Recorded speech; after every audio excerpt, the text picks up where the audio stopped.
Good morning. It is Monday, April 20th, 2026. This is your deep dive daily briefing. I am your anchor, delivering a comprehensive analysis of the pivotal events that have defined the last 12 hours. We begin our broadcast on the world stage, where the strategic landscape of the Middle East has entered a period of extreme volatility following a new rupture in the diplomatic process.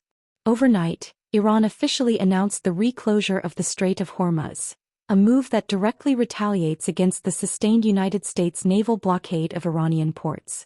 This escalation follows comments from Iranian Parliamentary Speaker Mohammad Bagher Ghalibaf, who asserted that international passage through the waterway is impossible while Iran's own maritime commerce remains paralyzed. In response, United States President Donald Trump issued a stern warning via social media, characterizing recent Iranian actions as a total violation of the existing ceasefire agreement and threatening to target Iran's domestic power plants and bridges if a resolution is not reached. As United States negotiators prepare for a new round of high-stakes talks in Pakistan this evening, the region remains on a knife edge, with the military blockade already costing Tehran an estimated $500 million a day and the humanitarian situation for displaced populations in the Levant continuing to deteriorate. Transitioning from the front lines of conflict to the broader global economy, the narrative is being dictated by the International Monetary Fund's sobering April 2026 World Economic Outlook. The fund has officially downgraded its global growth projection to 3.1%, citing the pervasive shadow of war and the weaponization of maritime choke points. Headline inflation is now projected to rise modestly through the remainder of the year as energy costs remain stubbornly high due to the largest disruption to world energy supplies since the 1970s. While the United States has shown relative resilience, economists warn that the cumulative impact of rising defense spending, now averaging an additional 2.7 percentage points of GDP globally, is contributing to a state of fiscal dominance that risks crowding out essential social spending.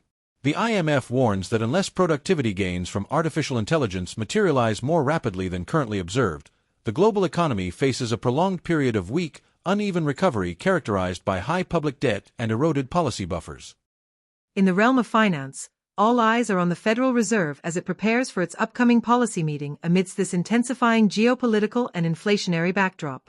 The Federal Open Market Committee has maintained the federal funds rate in the 3.5% to 3.75% range, but market participants are now weighing the impact of the renewed Strait of Hormuz closure on future rate decisions. Real yields on United States Treasuries remain at restrictive levels, reflecting investor anxiety over sticky inflation and the mounting global debt pool, which has now surpassed $315 trillion. This environment is placing significant stress on the private credit sector, where the liquidity of non-bank lending structures is being tested by a flight to safety.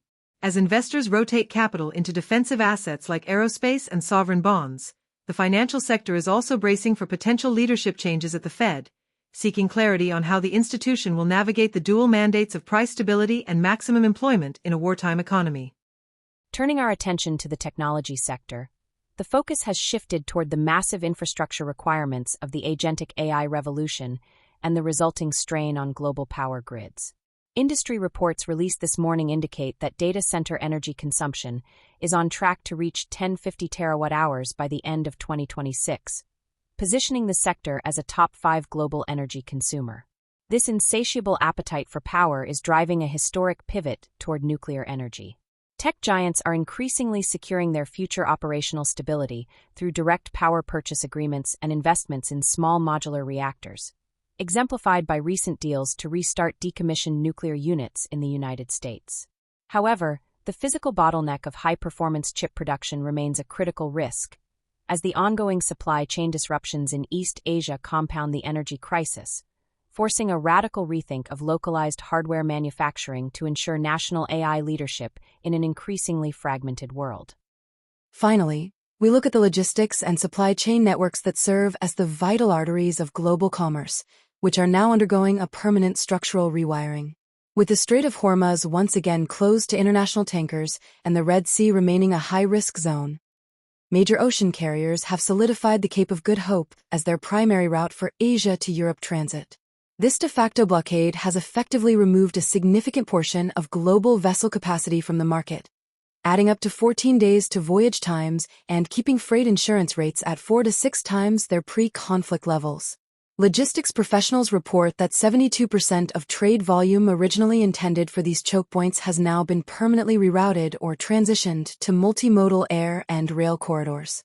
This represents a definitive abandonment of the low-cost, just-in-time inventory models that define the previous era of globalization, as the industry accepts a new reality of regional inventory buffers and permanent cost premiums.